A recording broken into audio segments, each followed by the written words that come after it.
저는 본문 말씀 통해서 우리 기도의 골방이라는 말씀 나누기를 원합니다. 여러분, 어느 때보다도 지금이야말로 우리 하나님의 믿음의 백성들이요, 말씀하고 기도에 집중해서 나가야 될 것 같습니다. 왜냐하면 이제 삶의 세상 풍조가 우리의 생활 속에서 우리 믿는 크리스찬들에게 영향을 끼치는 세상의 영향력이 너무나 강하게 다가오고 있고요. 이제는 미혹의 영이 이미 역사하는 그 시점에 그때가 다가올 것이 아니라 이미 미혹의 영이 역사하는 그 중간으로 우리가 지금 살아가고 있습니다. 우리 마음을 빼앗는 것들이 얼마나 많은지 모르고요. 우리의 심령을 어지럽히는 것들이 얼마나 많은지 모르고요. 이제는 공식적으로 이 세상의 정사와 권세를 잡고 이제는 그들이 힘을 가지고 사회 제도와 여러 가지 시스템과 사회적인 지위를 통하여서 이 사람들을 미혹하고 믿는 하나님의 교회를 아버지 억누르는 말씀의 진리를 거부하고 부인하게 만드는 그러한 일들이 지금 실질적으로 일어나고 있습니다. 그 주님께서 마지막 때에는 이런 일이 있을 것이다 그랬는데, 하지만 이런 일이 있겠지만 아직은 마지막 때는 아니야. 그 말은 무슨 말이냐면 이런 일들이 어떤 징조라는 것입니다. 이 하나님의 때가 올 것인데, 하나님의 때는 뭘 말합니까? 주님이 다시 오실 바로 그때를 얘기를 하는데, 이 주님의 오실 바로 그때쯤에서 나타나지는 전조 현상이 있는데, 그게 바로 전쟁과 기근과 그리고 분열의 소식들입니다. 근데 오늘 그와 같은 일들이 정말 전무후무한 일들이 일어나고 있습니다. 질병에서 우리가 그 어떤 어려움의 시간을 우리가 코로나라고 하는 그 수년간에 정말 이런 일이 우리에게 있다고? 자연재해에 대해서 여러분, 두바이가 그 모래사막이 물에 덮이는 것을 상상이나 했겠습니까? 물에 덮였어요. 우리가 살고 있는 이 포르투갈레그레 이 지역이 침수가 날 거라고 누가 상상이나 했습니까? 근데 그런 일이 일어났어요. 요즘 세상에 전쟁이 일어날까? 저쪽 끝에서 한 조그만 나라와 러시아라고 하는 어마어마한 강대국이 전쟁에 붙어서 이거 뭐 얼마 가겠어? 그런데 벌써 수년째 전쟁이 벌어지고 있습니다. 이스라엘과 중동 포격이라고 했지만 여러분, 그 가운데 전쟁이 일어나는데 이렇게 본격적으로 이와 같은 어떤 어마어마한 공격과 미사일을 쏟아붓는 일들이 여러분 일어나리라고 생각을 했습니까? 자연재해로 말미암아 여러분, 비가 오는 곳에는 비가 너무 많이 오고 비가 안 오는 곳에는 지금 80년 만에 어떤 역사, 60년 만에 다가오는 역사, 이런 일들이 지금 우리 살고 있는 현실 속에서 이루어져 나가고 있습니다. 사람들의 마음과 생각이 그래도 이전에는 어느 정도 기본적인 윤리를 지키며 사회적인 도덕이라는 것이 있었고, 그리고 염치라는 것이 있었고, 상식이라는 것이 있었는데, 지금은 악한 사람들이 더 큰 소리를 냅니다. 이제는 어떤 죄를 지은 사람들이 바로 그와 같은 것들에 대해서 전혀 그 마음속에 죄책감을 느끼는 것이 아니라 오히려 그런 자들이 힘을 얻고 더 큰 소리로, 그리고 하나님의 나라를 공식적으로 거부하고 부인하고, 바로 이와 같은 것들을 살아가고 있는 이 시대야말로 우리 믿는 하나님의 백성들이 깨어 있어야 합니다. 이제는 우누 사자와 같이 원수 마귀가 믿는 자를 삼키려고 우리의 신앙을 어지럽게 만들고 있는데, 이러할 때일수록 우리 믿는 하나님의 백성들이 집중해서 어느 때보다도 말씀 중심으로 돌아가야 됩니다. 어느 때보다도 깨어서 기도하는 때가 우리가 다가와야 합니다. 그래서 지난 주간에 있었던 대한민국의 그 200만이 모여서 함께 기도하는 것, 정말 이와 같은 것들이 있어야 돼요. 함께 모여서 한 마음으로 하나님을 향하여 부려져 있는 이 연합의 기도. 우리 여의도 순복음교회에서는 온 세계 지도자들이 한가운데 모여서 정말 어느 때보다도 다른 어떤 화려한 프로그램이 아니라 정말 기도하고 말씀 보고, 기도하고 말씀 보고, 집중하여서 하나님을 향하여서 이 땅을 불쌍히 여겨달라고, 이 땅을 구원하여 달라고 기도하는 바로 그런 시간들을 모였습니다. 절대로 이런 시간들이 여러분 헛된 것이 아니라 분명히 기도를 통하여 하나님의 놀라운 기도의 응답의 역사가 나타날 것입니다. 그런데 이렇게 함께 모여 기도하는 것과 더불어 중요한 것이 무엇이냐면 이제 믿음의 구성원 된 한 사람 한 사람 저와 여러분들이 하나님과 긴밀한 교제를 갖는 기도의 골방을 반드시 만들어야 합니다. 함께 모여서 기도하는 것, 그리고 매 순간마다 기도하는 것, 그게 더불어서 하나님과 나와 정말 온전히 개인적으로 깊은 교제를 나눌 수 있는 이 기도의 골방, 바로 이와 같은 것들이 우리에게 분명히 있어야 한다는 것입니다. 그렇다면 과연 어떤 것들이 우리로 하여금 하나님의 이 기도의 골방으로 우리를 인도함을 받을 수가 있겠는가? 여러 가지 요인이 있을 수 있습니다. 그런데 오늘 본문은 그 가운데 하나, 혹시 이런 어려운 시대를 살아나가고 있는 우리들에게 하나님께서 주시는 말씀, 한 여인의 이야기를 통하여서 우리가 어떻게 주님을 집중적으로 찾아 주님과 1대1과의 교제를 나눌 수 있는 기도의 골방으로 들어갈 수 있는가 한 부분을 얘기를 해주는데, 한 여인이 있습니다. 어떤 여인입니까? 대단한 어려움을 만난 여인입니다. 이걸 통해서 우리에게 들려주시는 첫 번째, 고난을 통하여 우리는 기도의 골방으로 들어갈 수 있다고 말씀해 주십니다. 그러니까 여러분, 우리가 어려움이 닥치고 고난이 닥쳤을 때 여러분 그것 자체를 가지고서는 어려워하고 우리가 그것으로 말미암아 마음에 절망할 것이 아니라 오히려 그것이 이것으로 말미암아 우리가 하나님과의 깊은 교제로 집중하여 주님을 찾을 수 있는 기회가 될 수 있었다는 소망을 가지라는 것입니다. 근데 이 여인은 어떤 여인입니까? 이 여인이 가지고 있는 여러 가지 고난이 있었는데, 우선 첫 번째, 그때 당시 상황 가운데서 이 한 어머니가 가지고 있는 이 고난의 문제는 뭐예요? 첫 번째는 여인이라는 것이 문제였어요. 여인이라는 것 자체가.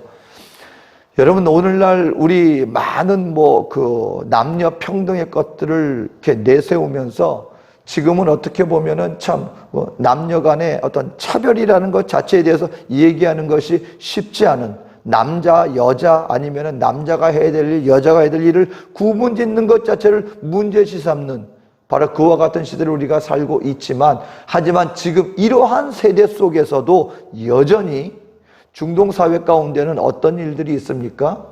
여성에 대해서 여인들에게 교육을 시켜야 되느냐 하는 것이 오늘 같은 사회 속에서도 논의될 정도로, 그 사회 속에서 남자와 여성의 지위의 격차는 말할 수 없는 것이었습니다. 하물며 예수님이 살던 그 당시의 여인들은 한 사람의 숫자에도 들지 못할 정도로, 그리고 여인 스스로서는 사회에서 아무것도 본인이 생명을 유지할 수 있는 그 어떤 길이 없을 정도로 여인의 지위라고 하는 것은 대단히 차별적인, 바로 그와 같은 상황을 당하고 있는 것, 그것이 바로 여인의 위치였습니다. 근데 이 한 여인에게 어려움이 닥친 거예요. 여러분, 우스갯소리지만 요즘은 안 그렇겠지만 얼마 전까지만 하더라도 중동에서는요, 이사를 갈 때 여인들은 자동차 운전석에 태우질 않았답니다. 그럼 짐 싣는 그 칸에 하나의 그냥 집안의 한 도구예요. 이삿짐을 타고 가면은 그 앞자리 사람이 타는 좌석이 있잖아요. 거기에 여인을 같이, 남자들하고 같이 태우지 않고 짐 싣는데 그냥 탁 뒤에 태워가지고 그렇게 갈 정도로 여인에 대한 사회적인 인식이 대단히 낮았다는 것입니다. 이러한 상황 가운데 이 여인은 보니까 혼자 나왔어요. 딸이 귀신이 들리고 여러 가지 어려움이 있는데 혼자 나왔어요. 그것을 봤을 때 아마 이 여인은 홀로 된 여인이 아닌가, 그런 생각이 들기도 합니다. 두 번째 문제, 이 여인이 당면한 문제는 뭐였냐면, 여인인 것도 힘든 상황인데 그런 가운데서 이방 여인이었습니다.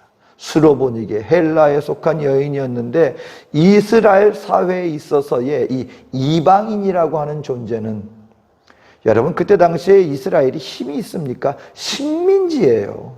로마라고 하는 엄청난 나라에 그 식민지 삶을 살아가고 있는 그 사람들이 도대체 내세울 게 있으면 내세울 게 있겠습니까? 그런데요, 그럼에도 불구하고 이스라엘 사회에서 이스라엘 사람들은요, 본인 이 유대인들을 제외한 모든 이방인들, 모든 외국인들을 사람 취급하지 않았습니다. 심지어는 자기들을 다스리고 있는 로마 사람들조차도 우습게 보는 바로 그와 같은 사회 풍조를 가지고 있었어요. 이유는 하나였습니다. 우리 이스라엘 사람들은, 우리 유대 민족은 하나님께서 택한 민족이야. 그리고 다른 모든 민족들은 하나님 앞에 멸망받는 존재들이야 라는 인식을 가지고 있었는데, 그 이방인 중에서도 이방 여인이었습니다. 근데 이방 여인은 지금 누구를 찾아오고 있는 거예요? 이스라엘 한 가운데 있는 예수라고 하는 한 청년을 문제를 가지고 나오고 있으니, 그때 당시에 이 여인을 대하는 이 사람들의 시선이 어떠했겠는가? 아니, 여인이 어디? 예수님이 있고 우리 모든 남성들이 모여 있는데 어디 여인이 함부로 다가온단 말인가? 근데 가만 보니까 이스라엘 여인도 아니에요. 아니, 어디 이방 여인이 예수 있는 곳에 오려고 한단 말인가?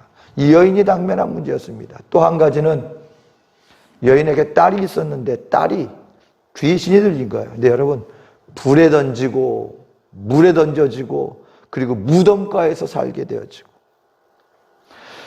여러분과 살다 보면은 내 힘으로 할 수 없는 일들이 있어요. 어려움의 어떤 문제에 당착했을 때 그래도 어느 정도 내가 그 문제를 해결할 수 있는 그런 일들이 있습니다.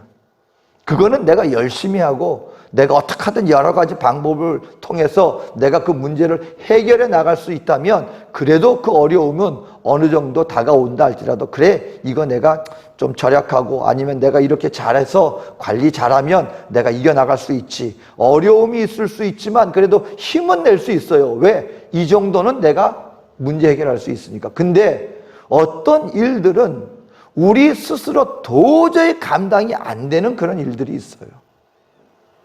뭐 예를 들어서 자연재해 같은 거. 여러분, 우리가 뭐 자연재해가 일어났을 때 내가 할 수 있는 게 있습니까? 질병이 온 세계에 전염병이 돌아요. 그리고 여러분 그리고 기후변화 같은 거, 그런 거 닥쳤을 때 여러분, 우리 힘으로 할 수 있는 게 있습니까? 비가 내리지 않는데 오늘날 같은 경우에도 비 내리지 않으니까 한 국가 가운데 여러분, 도시가 멈춰버려요. 14시간을 전기가 끊는, 바로 그것이 올해 말까지 간다는 거예요. 에콰도르. 내년 4월까지 갈 수 있다는 거. 하루 14시간 전기가 들어오지 않는 오늘날 같은 이 시대에 이유는 하나예요. 하늘에 비가 내리지 않는다고.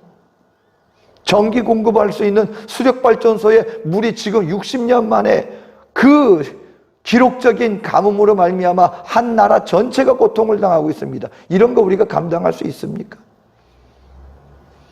그런데 이 수로보니게 여인은, 아니, 본인이 여인으로 태어난 게 자기 힘으로 내가 원해서 태어난 겁니까? 이방인으로 내가 어느 국가에서 태어났으면 좋겠다, 내가 이 나라에 태어났으면 좋겠다, 내가 선택할 수 있는 문제입니까? 더군다나 딸이 귀신이 들린 거예요. 여러분, 내 자녀가 불에 뛰어들어요. 부모님 심정이 어떻겠어요? 불이 나고 있는데 내 딸이 정신이 나가서 그냥 불 속에 죽겠다고 뛰어들어요. 물이 있는데 물에 그냥 뛰어들어요. 그리고 아무도 없는 그 무서운 무덤가, 바로 그런 곳에 가가지고 거기서 살겠다고 거기 뛰쳐나가 거기서 생활해 나가고 있는 이 자녀의 모습을 보는 이 어머님의 심정 어떻겠습니까? 근데요, 그럴 때 이때 이 여인이, 수많은 사람들이 이 여인을 멸시하고 이 여인에게 아무것도 하지 않고 스스로의 능력으로 할 수 없는 이 상황 속에서 이 여인이 한 행동이 하나 있습니다. 예수님을 찾아 나가는 거예요. 여러분, 그냥 어떻게 듣다가 가만히 아무 생각 안 하고 있는데 그냥 어디 지나가보니까 누구 굉장히 능력이 있는 사람 지나간대 해가지고 뛰쳐나온 게 아니에요. 이 수로보니게 여인은요, 그와 같은 상황 가운데서 도대체 나의 문제를 해결해 줄 사람이 어디 있는가에 대한 예수님에 대한 소식을 분명히 들었고, 그리고 예수님이 지금 어디 계신가에 대한 수소문을 한 가운데 예수님이 어디 계신데 하니까 집중적으로 힘을 다하여서 예수님을 향하여 찾아 나오는 모습을 보여줍니다. 그 힘든 딸을 데리고, 감당할 수 없는 딸을 데리고 한 여인으로서, 그것도 이방 여인의 그런 상황이었음에도 불구하고 누가 뭐라 한다 할지라도 예수님을 향하여서 적극적으로 찾아 나섰다는 것입니다. 그런데 이 수로보니게 여인이 예수님께 와서 예수님이 물리치는 거예요.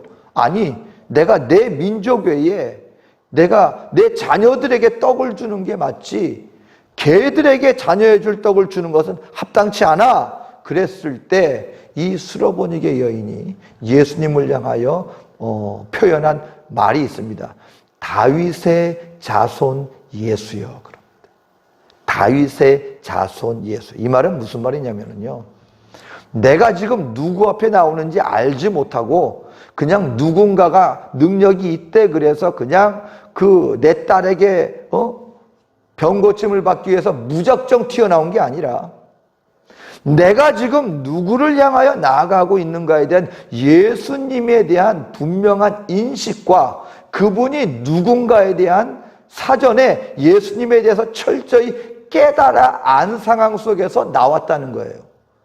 다윗의 자손 예수여라는 말은 이스라엘 사람들은 다 아는 얘기입니다. 그건 뭐냐면 구약에 예수님께서 내가 장차 너희 백성을 구원할 또 다른 구원자 메시아를 보내줄 것인데 바로 다윗의 자손 중에 그 메시아가 나올 것이다.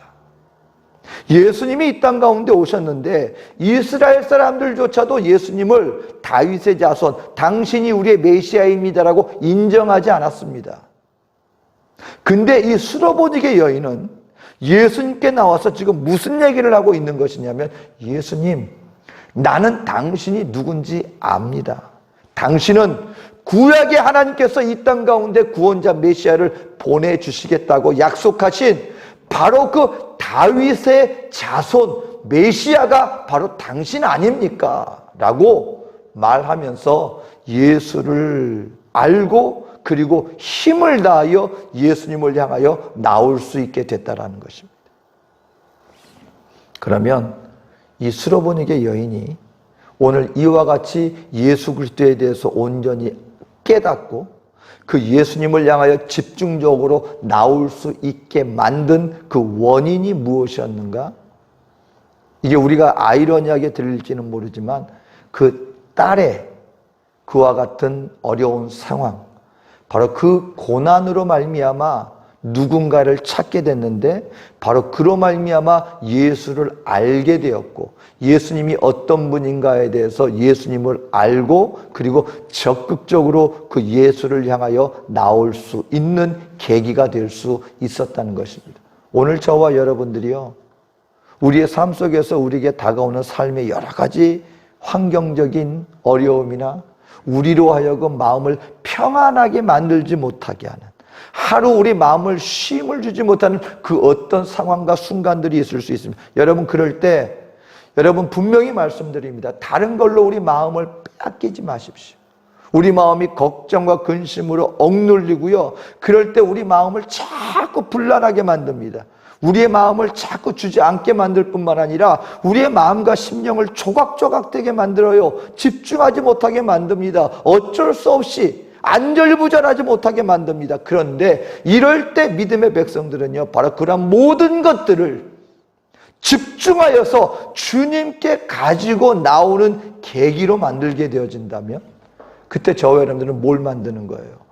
집중하여 주님을 바라보게 만들고 집중하여 주님을 더욱더 알게 만들고 힘을 다하여 나의 이 모든 상황들을 주님께 내어 맡기게 되어지는 그러한 모든 것들이 결국 어떤 순간을 만들게 되는가? 주님의 기도의 골방을 만들게 되는 것이고 기도의 골방 속에서 나와 주님과의 밀접하고 긴밀한 교제와 나눔이 있게 만드는 바로 그 시간으로 만들 수 있게 되어진다는 것입니다. 오늘 저와 여러분들은요, 그래서 삶의 모든 순간을 우리 주님을 알고 주님께 내어 맡기는 기회로 삼게 되어진다면 바로 그것이 바로 우리의 기도의 골방으로 들어가는 바로 그와 같은 역사를 만들게 되는 것입니다. 여러분, 때로는 우리의 삶 속에 긍정적인 여러 것들만 아니라 우리의 삶 속에 보여지고 우리에게 억눌림을 하게 되는 환경의 그 모든 것들이 오히려 그것을 통하여 우리가 주님께로 더욱더 집중하여 나아가게 만드는 계기가 될 수 있다는 것을 알라는 것입니다. 둘째로, 우리는 어떠한 상황 속에서 기도의 골방으로 들어갈 수 있습니까? 바로 하나님은 우리의 겸손을 통하여서 하나님과의 기도의 골방 속에 주님을 온전히 만나는 계기가 될 수 있다. 여러분, 우리 하나님은요, 우리 하나님의 믿는 믿음의 백성, 아니 믿든 믿지 않던 이 세상 사는 사람들의 모든 사람들의 삶의 자세에 대해서 우리 하나님은 분명히 보십니다. 어떤 자세로서 살아나가고 있는가? 어떤 자세로서 우리 하나님을 대하는가? 이것은 굉장히 중요합니다. 우리 기도 생활 속에서도요, 여러분이 하나님 앞에 그 은혜를 충만하게 받아들이고 하나님의 모든 응답을 받고 하나님의 기적과 인도하심을 받고 못 받고 어찌 보면은 가장 중요한 기본적인 부분 중에 하나는 뭐냐면 내가 그 하나님을 대하는 자세, 내가 하나님 앞에 기도하는 기도의 자세. 이것은 외적인 어떤 표현을 얘기하는 게 아니에요. 뭐 꼭 서서 뭐 두 손을 들고 아니면 가만 앉아서 뭐 눈을 감고 두 손을 모으고 아니면 뭐 바닥에 뭐 무릎을 꿇고 앉아, 이 자세를 얘기하는 게 아니라 하나님을 대하는 우리 심령과 마음의 자세가 너무너무 중요하다는 것을 오늘 이 수로보니게 여인을 통하여서 말씀해 주고 있습니다. 먼저 예수님이요, 굉장히 매몰차게 이 여인을 내칩니다. 뭐 취급했어요? 이 여인을? 예수님의 말을 들어보면 자녀에게 줄 떡을 취하여 개에게 던짐이 마땅하지 않다. 여러분, 만약에 제가 하나님 앞에 열심히 내 어려움을 가지고 하여 하나님 나의 어려움을 도와주시옵소서 그랬는데 갑자기 응답이 빡 왔는데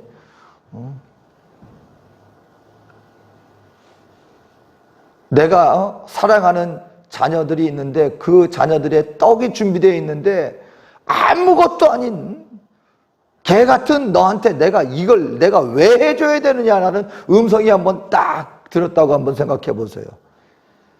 에라이, 개라고요?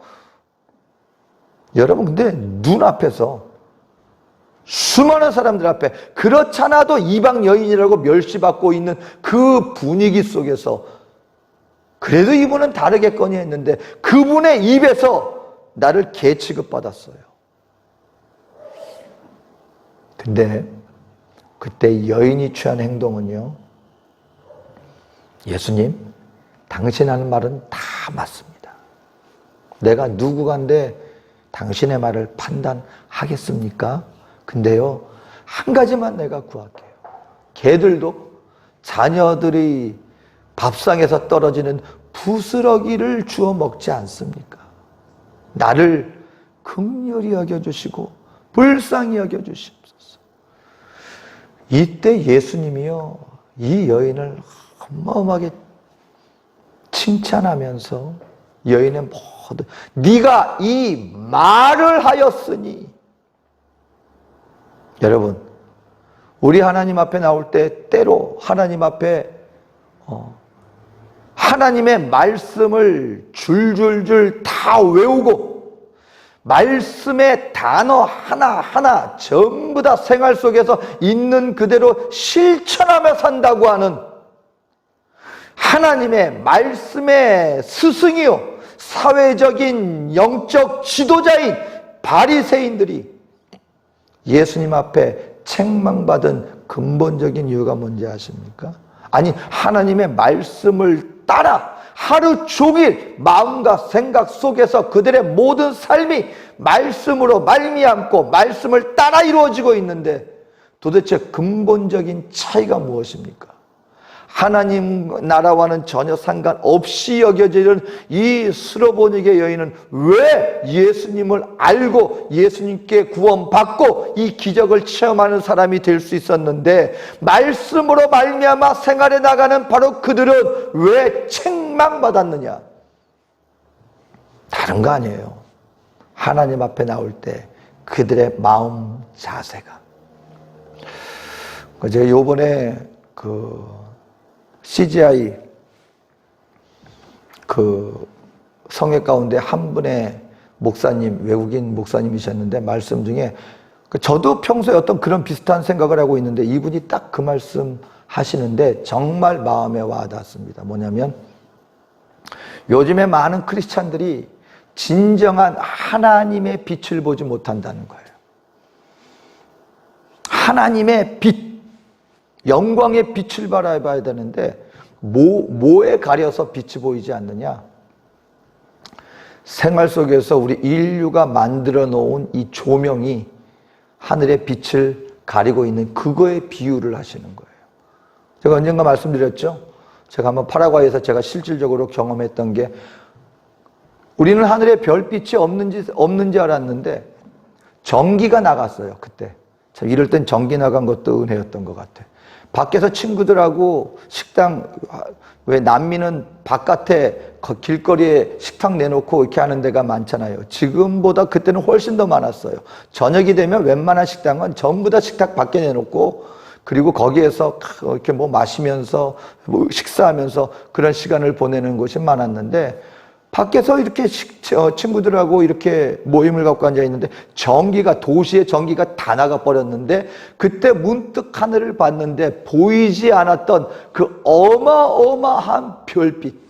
깜짝 놀랐어요. 아니, 별빛이 이렇게 많았었다고? 왜냐하면 불빛 때문에, 가로등 불빛 때문에, 그리고 집안과 빌딩에서 켜놓은 불빛 때문에 별이 없는지 알았었어요.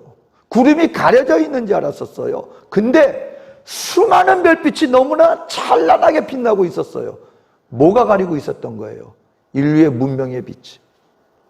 오늘 그 얘기를 하는 겁니다. 하나님의 빛을 보지 못하는 이유는 뭐냐면, 나 스스로가 만들어 놓은 이기적인 영광, 나 스스로를 향한 이 하나님의 하늘로부터 오는 진정한 빛이 아닌 나 스스로가 만들어 놓은 조명과 같은, 하지만 영원한 가치가 없는 그와 같은 나 중심의 빛이 하나님의 빛을 가리고 있는 것이 아닌가라는 것입니다. 하나님 앞에 나아갈 때 믿는 하나님의 백성들이 가져야 할 가장 중요한 자세는 뭐냐면 겸손의 자세입니다. 하나님 맞습니다. 하나님, 나는 죄인입니다. 하나님이 나를 짐승과 같이 아니면 먼지보다 못한 존재로 보는 것 당연한 겁니다. 하지만 하나님, 그럼에도 불구하고 내가 한 가지만 구합니다. 은혜의 빛을 주시옵소서. 여러분, 하나님 앞에 낮아진 모든 사람들은 우리 하나님의 놀라운 은혜를 체험할 수 있었습니다. 저와 여러분들이 기도의 골방으로 나갈 때요, 한 가지 우리가 해야 될 것이 있습니다.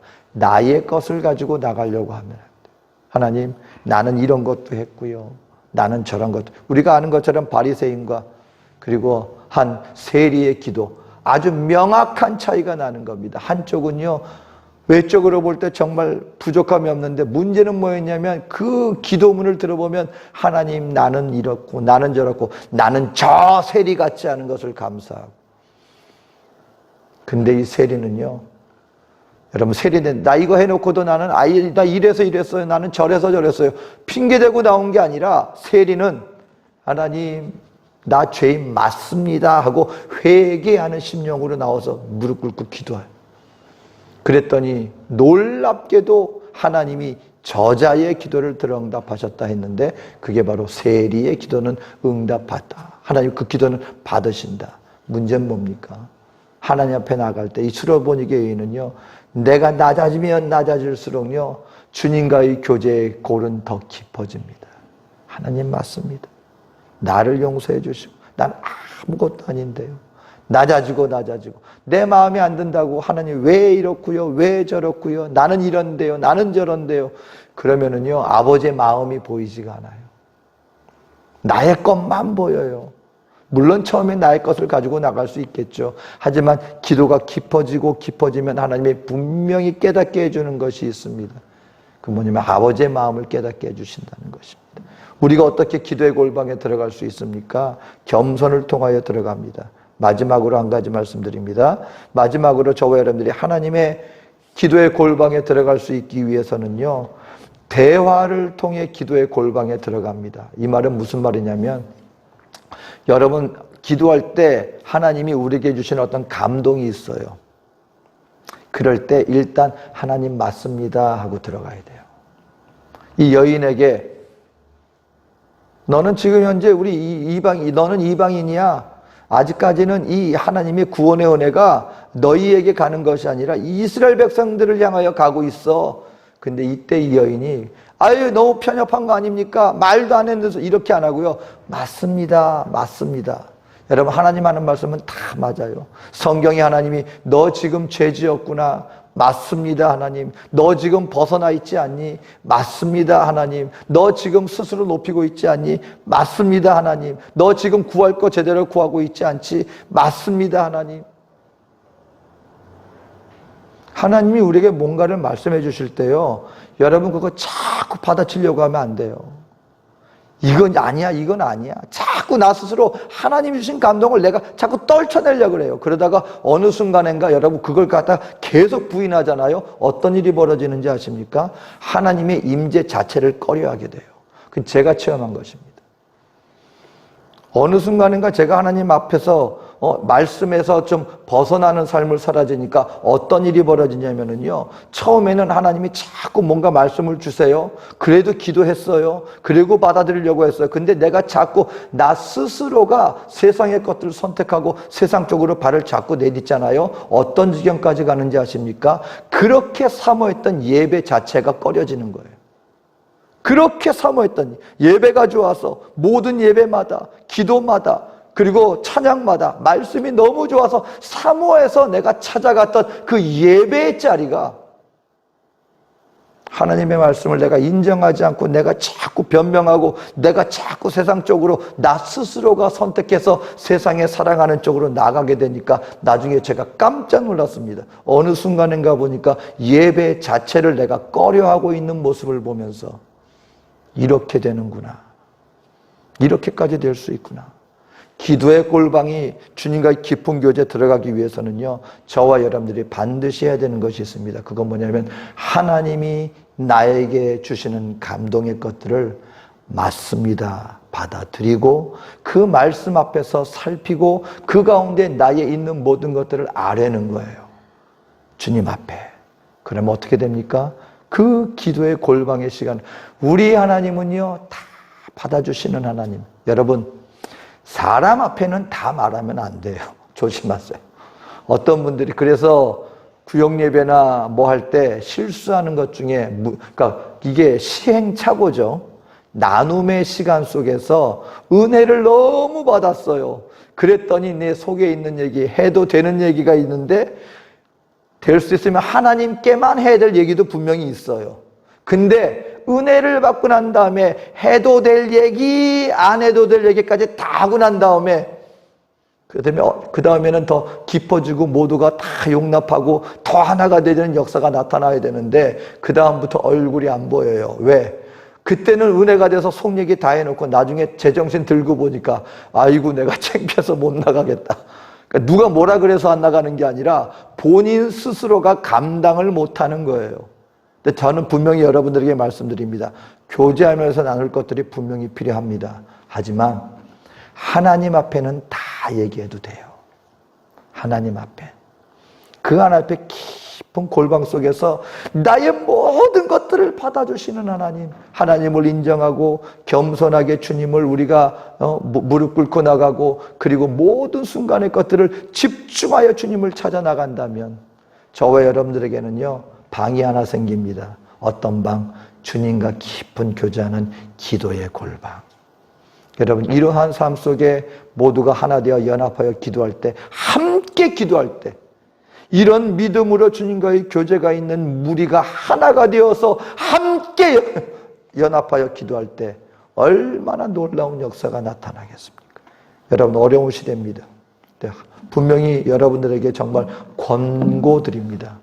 이러할 때 반드시 우리의 삶 속에 주님과의 기도의 골방을 만들게 되시기를, 그 기도의 골방을 통하여 더욱더 주님과 하나가 되어지는 교제가 매 순간마다 있게 되어지시기를 주님의 이름으로 축원드립니다. 우리 말씀 제가 잠시 기도하겠습니다. 사랑해 주신 하나님, 하나님의 크신 사랑과 은혜를 감사합니다. 오늘 세상이 악해지는 이러한 상황 속에 더욱더 말씀 속에, 기도 속에 내 안에 계신 주의 음성을, 확고한 음성을 따라 살아나갈 수 있는 흔들림 없는 믿음의 백성 모두가 되게 하여 주시옵소서. 감사드리며 예수님의 이름으로 기도합니다. 아멘.